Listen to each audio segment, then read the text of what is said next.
vocabulary enrichment through diluted philosophy.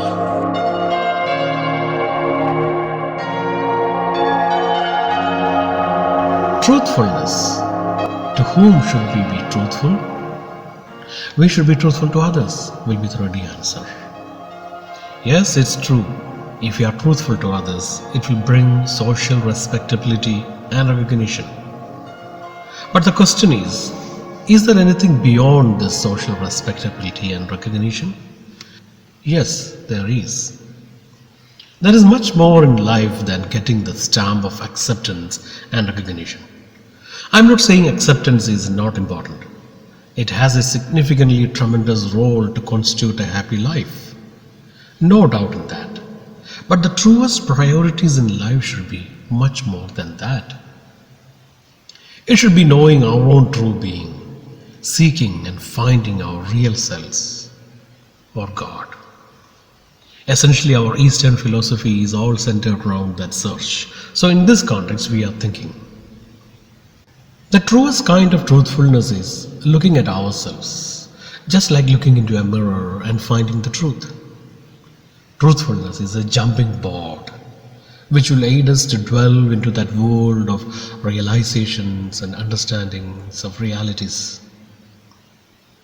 Only with that truthfulness in its superlative degree, one can enter that world. Let me make it simple with an example. Let's say we encounter a problem. We don't know how to solve it. To pretend that it is nothing is very easy. To pretend before all others that we all know how to solve it is also very easy. But actually when we encounter it, we come to know its immensity and its bigness and know that, and at once we realize that we need to search and seek external help. So we say, I don't know. This I don't know is an immense possibility.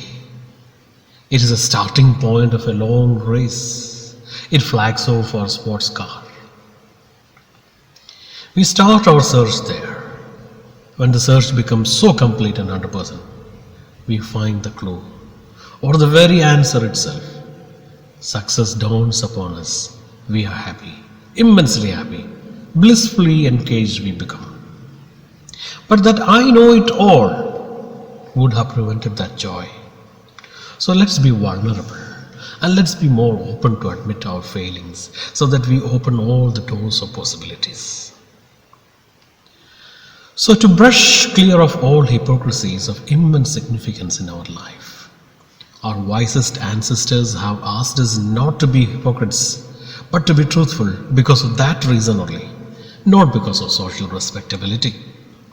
Now, there are people who deceive others and celebrate their victories, their achievements.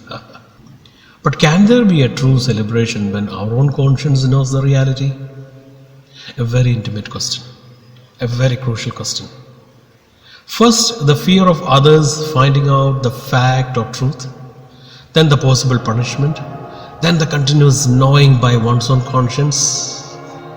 The answer is clear, we know it, enough to finish all the joy.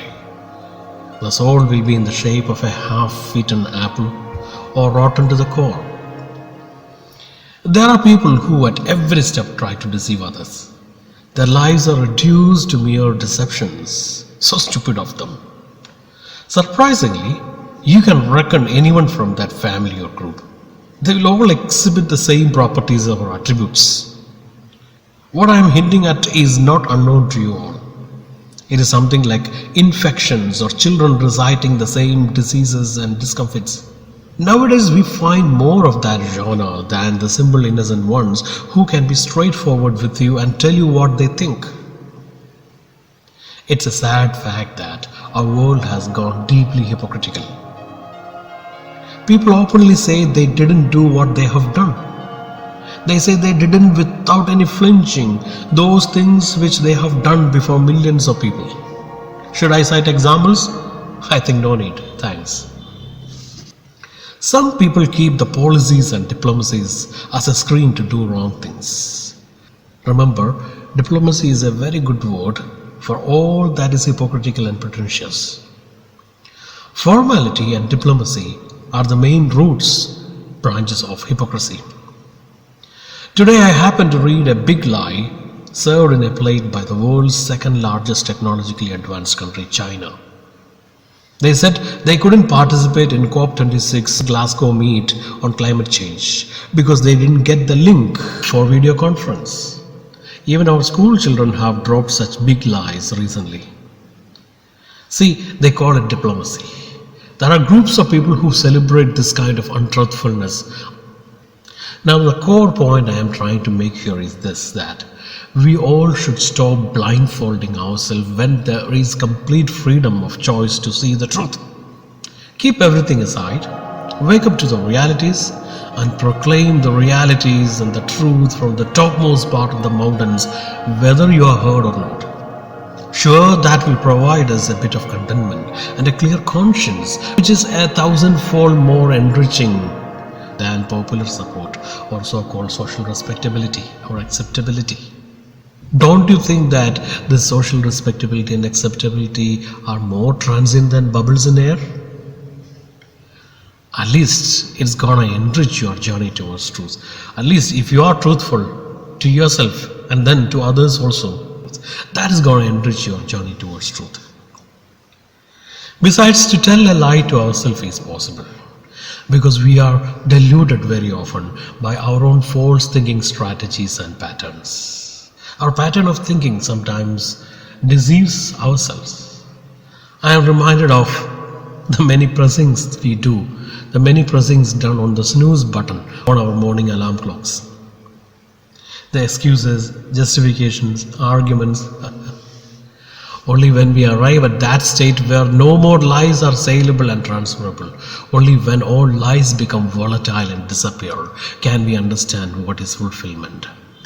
And what is fulfillment? It is that state when we learn how to fulfill our souls with bliss.